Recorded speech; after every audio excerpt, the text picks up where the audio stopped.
there are fields that look like mistakes. 47 acres of flat Illinois farmland sitting just outside the edge of DeKalb County, where the soil had turned gray and the low spots never dried out. Not in April, not in June, not even in August when the rest of the county baked under a hard summer sun. The field had been on the market for 2 years. The price had started at $18,000, which was already low for that much land. And it had dropped, down to 12, down to 9, down to 6. And still, nobody came. Farmers are practical people. They walk land before they buy it. They push a boot into the soil and feel how it gives. They look at the way water sits and moves and pools. They look at crop history and yield averages. They read the land the way a doctor reads a chart, looking for signs of life, signs of potential, signs that the investment will come back to them someday. Every farmer who walked those 47 acres walked away. The drainage was broken. The soil was compacted. The yield history was 3 failed seasons in a row. The cost to fix it, if it could even be fixed, would run deeper than the land itself was worth. It was the kind of field that sat heavy in a man's chest just looking at it. The kind of field that made experienced farmers shake their heads slow and quiet, the way they do when something is past saving. In the winter of that year, a man named Earl drove out alone one cold January morning and stood at the fence line for a long time.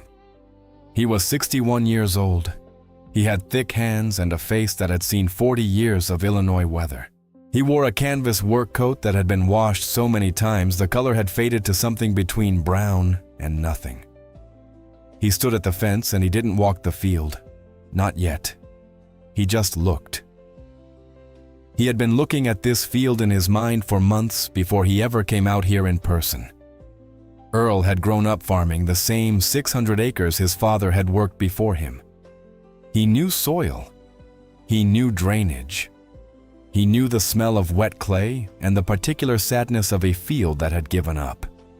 He had walked fields all his life, and he understood what most people understood when they looked at this one.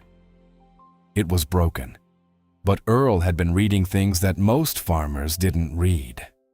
Not the commodity reports, not the futures markets, not the agricultural trade magazines that stacked up on every farm kitchen table in the county. Earl had been spending his evenings in the county extension office, in the back room where they kept the old geological surveys and the groundwater documentation that nobody ever requested. He had been reading United States Geological Survey reports, water table analyses, aquifer mapping studies, deep groundwater recharge zone documentation that had been filed and forgotten by agencies more interested in surface water than what moved beneath it. He had been reading about what was under the ground. 3 weeks before he drove out to stand at that fence, Earl had pulled the geological survey for this specific parcel. 47 acres, Section 14, DeKalb County. And he had found something. Beneath the gray compacted surface, beneath the broken drainage tiles and the pooling water and the 3 years of failed crops, there was something that the survey described in careful scientific language that Earl had learned to translate into plain terms. A confined aquifer, pristine, naturally filtered through layers of sand and silt and ancient geological formation. The survey noted that this particular parcel sat directly above a critical recharge zone for the regional aquifer system. Water that infiltrated this land didn't run off. It moved down, through the soil, through the natural filters, down into an underground reservoir that fed wells across the county. The pooling wasn't a drainage failure. The pooling was the process. Water sitting on the surface of that field was doing exactly what it was supposed to do. Soaking in, moving through, recharging something that nobody could see but everyone in the county depended on. Earl stood at the fence in the January cold, and he understood something that the Geological Survey confirmed but hadn't created. He had suspected this for 2 years. The survey just told him he was right. He bought the field for $3,000 on a Tuesday afternoon. Cash. He drove home with the deed on the seat beside him. His wife Margaret found the papers that evening when she came in from feeding the cattle. She stood at the kitchen table with the deed in her hands, and she looked at it for a long moment. Then she looked at Earl. He was at the stove. He didn't turn around.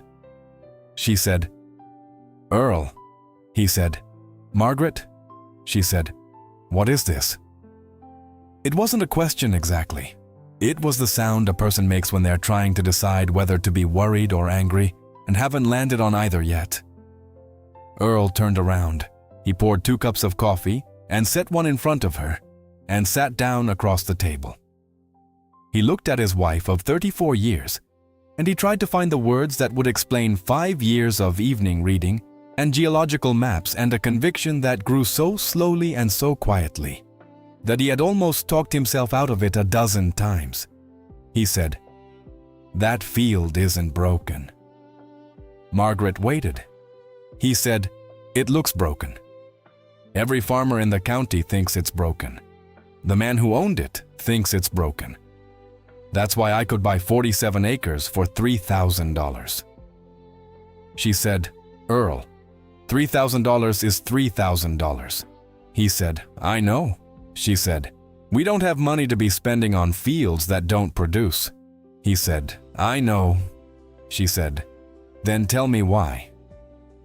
He was quiet for a moment. Outside, the January wind moved across the empty fields, and the house settled and groaned the way old houses do in winter. The coffee steamed between them. Earl said, "There's water under that land, Margaret.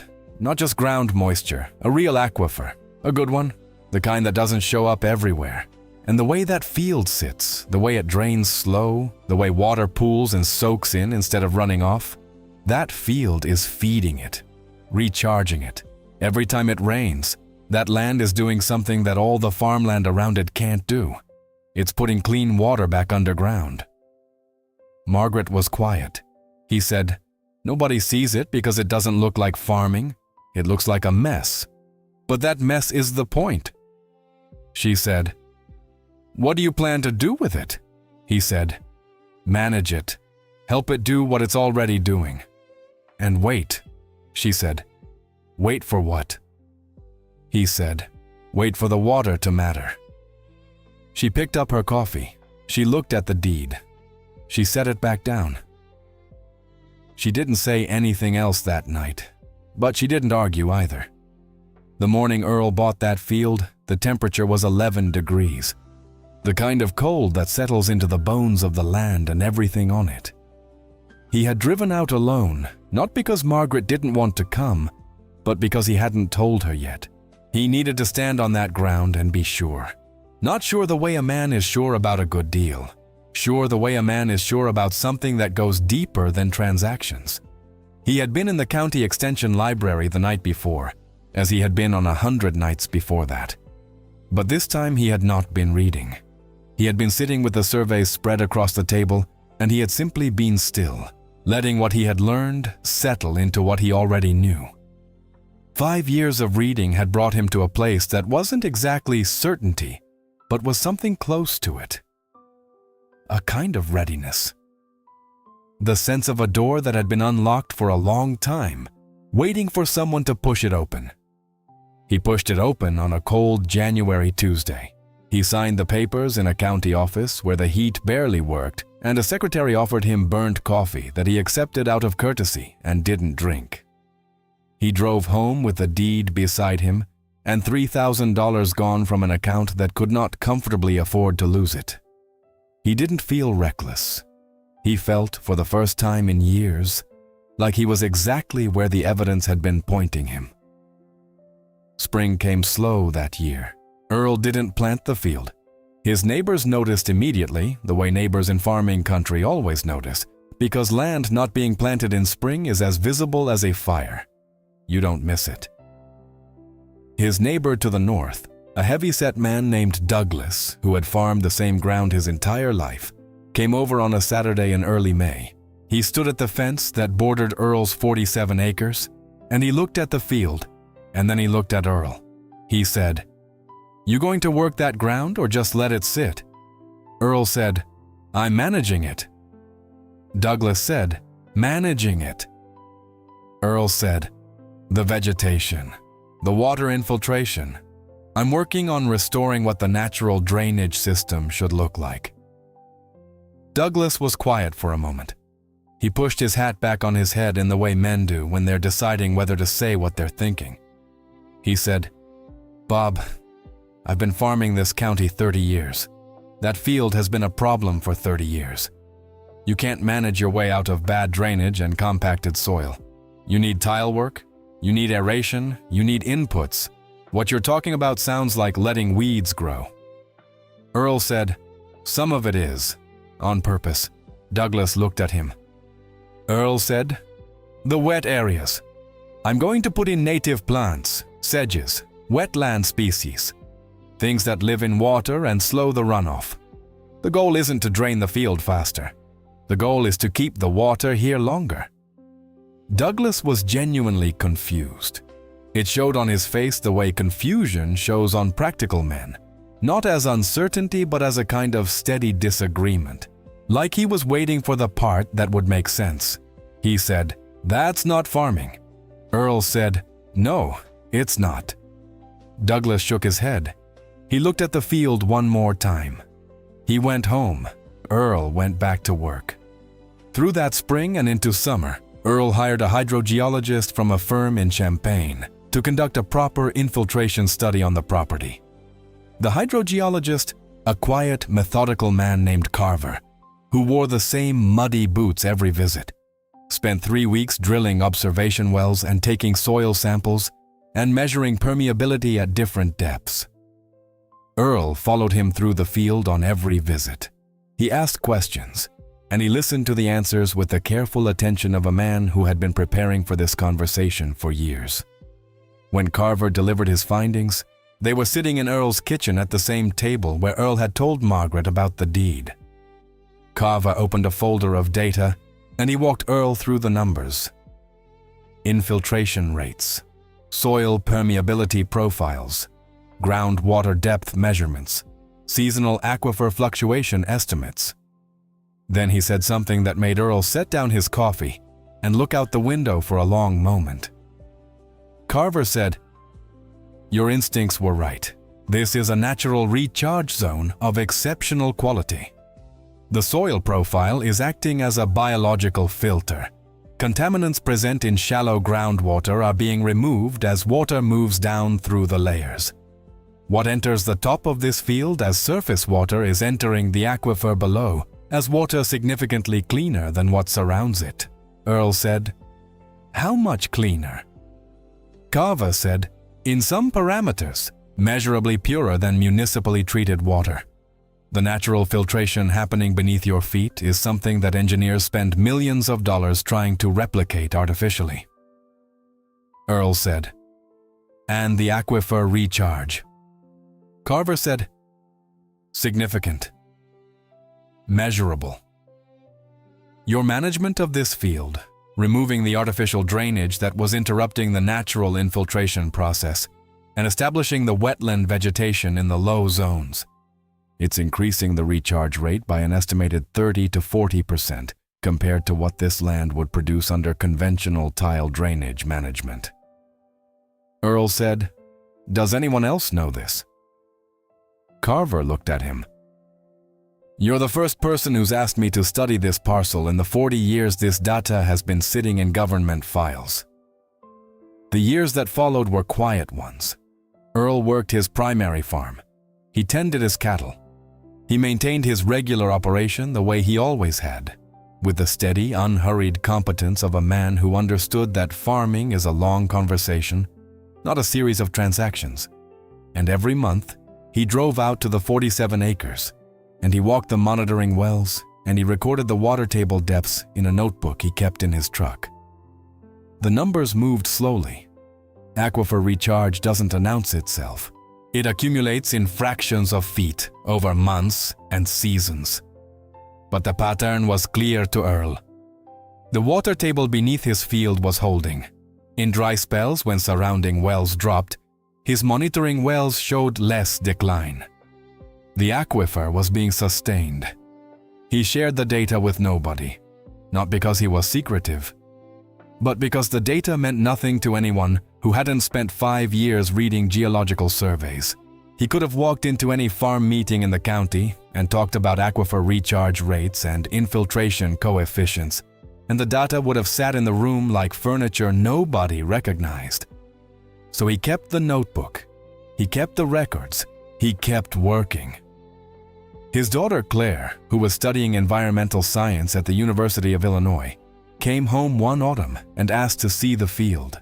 Earl drove her out on a Sunday afternoon when the light was low and golden, and the native grasses he had planted in the wet zones moved in the wind like something alive. Claire walked the field with him. She looked at the monitoring wells. She looked at the vegetation. She asked questions that showed she understood what she was looking at in a way that nobody else in Earl's life did. She said, "Dad, this is remarkable. Do you know how rare it is to find a natural recharge zone this functional? Most of the aquifer recharge zones in this part of Illinois have been destroyed by conventional agricultural tiling. The water table under this region has been dropping for decades. What you've done here, or what you've allowed to happen here, this is genuinely significant." Earl said, "I know." She said, "People need to know about this." He said, "Not yet," she said. "Why not yet?" He looked out across the field. The sedges were thick in the low spots. A red-tailed hawk was working the edges, riding the updraft where the field met the tree line. Everything looked unhurried, and unhurried was what it needed to be, he said, because knowing about it and needing it are two different things. Right now, people know about it and don't need it. That means they see a field with weeds that doesn't produce a crop. I need them to need it. She said, "What happens when they need it?" He said, "Then they'll see it differently." She was quiet for a moment. Then she said, "You sound like you're waiting for something bad to happen." Earl said, "I'm not waiting for it. I'm preparing for when it does." Through those quiet years of management and monitoring, Earl kept a second notebook. Not the water table data notebook, which was precise and numerical and would have made sense to any hydrologist who picked it up. This second notebook was something different. It was a record of what the field looked like, season by season, year by year. Not scientific, just observational. He wrote down the birds he saw, the way the sedge meadows changed from spring green to summer bronze to the straw pale of winter, the way the willows he had planted in the wet zones grew from bare sticks to something with presence, something that caught the wind and moved with it. He wrote down the frogs he started hearing in the second spring, the dragonflies that appeared in the third summer, hovering over the water that pooled and soaked and pooled again in the low places. He wrote down the morning a great blue heron spent 2 hours working the edge of the wettest section, moving with its particular prehistoric patience, hunting something in the shallows. He didn't know if any of this mattered scientifically. He knew it mattered to him. The field was becoming something. Not just a water system, not just a management project. It was becoming what land becomes when you stop fighting it and start cooperating with it. It was becoming itself. The drought of 2012 did not arrive quietly. It had been building through a winter with almost no snowfall and a spring with rain that came light and unreliable, skipping weeks at a time, teasing, and then withdrawing. By June, the soil across the Midwest was running dry. By July, it was evident that something serious was happening. By August, it was undeniable. The drought of 2012 became the most severe agricultural drought in the United States in 50 years. Across Illinois, Indiana, Missouri, Iowa, and a dozen other states, corn was burning in the field. Soybeans were shutting down before they set pods. Rivers were running low. Wells were beginning to fail. In DeKalb County, the crisis came fast once it came. Wells that had worked without problem for 30 years began producing less, then almost nothing. Then nothing. Farmers were driving trucks to municipal water systems and hauling water back to their livestock. Municipalities were beginning quiet conversations about rationing. The state was declaring agricultural disaster areas county by county. Earl watched all of this with a feeling that was not satisfaction, because there was nothing satisfying about watching neighbors lose crops and water, and the quiet certainty that the ground would provide. It was closer to a kind of sorrow, the sorrow of a man who saw something coming and could not stop it and could only prepare. His own primary farm was struggling like everyone else's. The drought did not spare him. His corn was thin and short. His pasture grass was brown by midsummer. He was managing, but his 47 acres was doing something different. In August, a groundwater hydrologist from the Illinois Department of Natural Resources was reviewing monitoring data from observation wells across the county, trying to map the extent of the aquifer decline. She was working through columns of numbers, looking at water table depths over time, and she noticed something in the data from a cluster of wells in section 14. The water table was dropping everywhere, but in one small area, a roughly 47-acre area in the middle of a region showing 8 to 12-foot drops in water table elevation, the drop was 3 feet. The hydrologist, a careful woman named Dr. Patricia Hendricks, who had spent 20 years studying Illinois groundwater systems, looked at that number for a long time. Then she looked at the location on the map. Then she drove out to see it. She found Earl. He was walking the fence line on a Tuesday morning in late August when she pulled up in a state vehicle. She introduced herself. She said she'd been looking at the monitoring data, and she had questions about the property. Earl said, "Come on, I'll show you." He walked her through the field the way he had walked it 100 times alone. He showed her the monitoring wells and the data he had been recording in the notebook for 4 years. He showed her the vegetation management and explained the reasoning. He showed her Carver's infiltration study from years before. He showed her everything. Dr. Hendricks was a professional.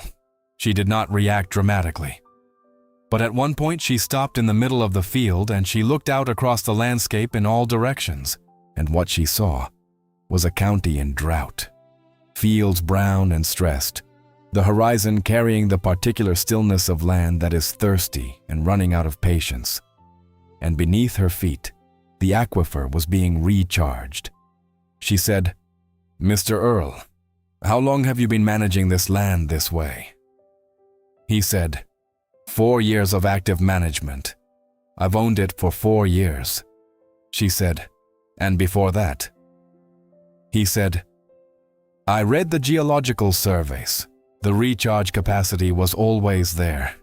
The land was doing it naturally until someone put in the drainage tiles about 40 years ago and interrupted the process. When I removed them, the system came back." She said, "The surrounding aquifer is down 11 feet in some locations. The wells on the farms adjacent to yours are failing. Your field is 3 feet down." Earl said, "I know." She said, "Do you understand what this means in terms of regional water supply?" He said, "I have some idea." She said, "The aquifer that serves this county, the one your field is recharging, supplies domestic water to roughly 40,000 people. The modeling we've been doing suggests that sustained recharge at the rate your field appears to be providing could meaningfully extend the aquifer's viability during prolonged drought conditions. We're talking about a field that is functioning as critical water infrastructure." She looked at him. She said, "How did you know?" Earl was quiet for a moment. Then he said, "I read the surveys, and I listened to the land." What happened after Dr. Hendricks's visit was not quick, and it was not dramatic. It unfolded the way important things tend to unfold when they're built on something real rather than something urgent. She wrote a report. The report circulated within the Department of Natural Resources and reached people who understood its significance. University researchers requested access to the field. State water management officials began quiet conversations about the property and its role in regional groundwater planning. The county noticed. Douglas, the neighbor who had told Earl that what he was doing wasn't farming, came over one October morning. He stood at the fence the same way he had stood there years before, except this time he was quiet for a long time before he said anything. He said, "I've been hearing things." Earl said, "What kind of things?" Douglas said, "About your field, about what's under it, about what you've been doing out here." Earl said nothing. Douglas said, "My well dropped 9 feet this summer. I hold water for 6 weeks. I've got livestock to think about. When the drought comes again, and they're saying it'll come again, I'm going to be in trouble." Earl waited. Douglas said, "I told you this wasn't farming." Earl said, "You did." Douglas said, "I was wrong." It took a lot for a man like Douglas to say that. Earl knew it. He nodded. Douglas said, "What are you going to do with it?" Earl said, "Keep managing it. Keep the recharge going. Work with the state on a conservation agreement. They've offered to support the management costs in exchange for guaranteeing the land stays in recharge use." Douglas said, "You could sell it, you know that. What that land is worth now, what it represents to the water supply, you could sell it for a lot of money." Earl said, "I know." Douglas said, "But you're not going to." Earl said, "No." Douglas was quiet. He looked at the field. He said, "Why?" Earl thought about this for a moment. He thought about the January morning when he had stood at this fence for the first time and felt something that he couldn't explain to anyone. A certainty that what everyone else saw as broken was actually whole, doing exactly what it was meant to do in a world that had stopped paying attention. He said, "Because it took 40 years for someone to let this land do what it was supposed to do. I'm not going to be the one who breaks that again." Margaret came out to the field on a Sunday evening in early November, the first time she had walked it with Earl since he had bought it. The late light was long and low, coming in from the west and catching the seed heads of the native grasses, turning them gold and amber, and a color that doesn't have a name. The monitoring wells stood in their quiet rows. The sedge meadows in the low spots were thick and established. A pair of sandhill cranes were working the far edge of the field, moving slow and deliberate the way sandhill cranes move, as if they have always been here and intend to stay. Margaret walked beside Earl without speaking for a while. She looked at the vegetation. She looked at the cranes. She looked at the low autumn sky over a landscape that was tired from summer and settling into rest. She said, "It's beautiful." Earl said, "Yes." She said, "I didn't expect that." He said, "Neither did I, not exactly." She said, "Do you remember what you told me, the night you brought home the deed?" He said, "I told you I was waiting for the water to matter." She said, "And it does now." He said, "It always did. We just didn't know it yet." She took his arm as they walked back toward the truck in the failing light. The cranes called once across the field, a sound like something ancient and unhurried, and then they were quiet. Earl stopped at the fence where he had stopped on that first January morning years before. He looked at the 47 acres the way you look at something you understand. Not with pride exactly, with recognition. The field was not dramatic. It was not spectacular. It was not the kind of place that made strangers stop their cars. It was a wet meadow full of sedges and native grasses, and a few small willows growing where the water liked to sit. It looked, to most eyes, like land that had been neglected. But beneath it, the aquifer was being fed. And in a county where wells had failed, and crops had burned, and people had hauled water in trucks through the worst summer in 50 years. That quiet, unremarkable field had done something that all the engineered drainage and all the conventional farming and all the market-driven decisions around it had failed to do. It had kept the water. Claire finished her graduate degree 2 years later and wrote her thesis on managed aquifer recharge in agricultural landscapes. She used her father's field as the primary case study. The thesis was published. It was cited. It became part of the literature that other researchers built on. She presented it at a conference in Springfield. A room full of groundwater scientists and water policy professionals and environmental engineers listened to her describe 47 acres in DeKalb County that an old farmer had bought for $3,000 because he had read the geological surveys that nobody else bothered to read. After her presentation, a man from the EPA came up to her and said that what she had described was one of the most cost-effective examples of natural water infrastructure management he had encountered in 30 years of work. She said, "My father figured it out." The man said, "How?" She said, "He read the surveys and he listened to the land." She drove home that evening and found her father in the kitchen, the same kitchen where he had explained the deed to her mother, reading. Not the commodity reports, not the futures markets. He was reading a new geological survey, a different county, a different parcel, a different set of numbers. She stood in the doorway and looked at him. He looked up. She said, "You're looking at another field." He said, "Might be." She said, "Another one nobody wants?" He said, "Possibly." She came in and sat down across from him, the way she had sat across from him at this table since she was a little girl. She looked at the survey. She looked at her father. She said, "What do you see?" He turned the survey toward her.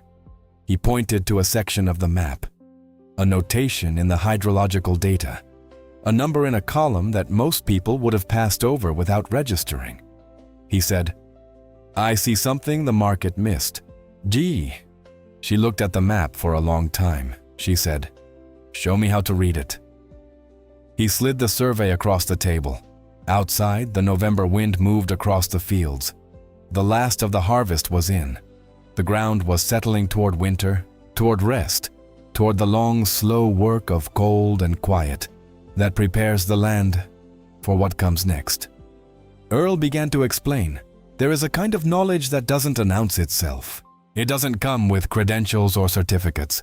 It doesn't arrive in meetings or market reports. It builds in the evenings, in libraries and extension offices and quiet rooms where surveys sit unread, and data waits patiently for someone with the patience to understand it. Earl had spent 5 years building that knowledge before he spent $3,000. And then he had spent 4 years letting the land prove what the knowledge had suggested. 9 years total.